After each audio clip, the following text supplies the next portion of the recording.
Scan for Sovi and straight A's only. Let's go! Part A, the natural rate of unemployment is the actual rate minus the cyclical rate. 8% minus 3% equals 5%. Part B, the graph shows a recessionary gap where the short-run equilibrium at the intersection of AD and SRAS is left of LRAS at YF. Part C.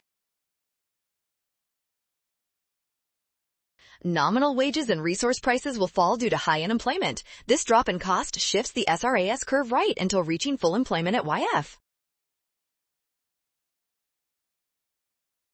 resulting in a lower price level PL2. Part D, the central bank should decrease interest on reserve balances to stimulate the economy. Part E, in the market, lowering.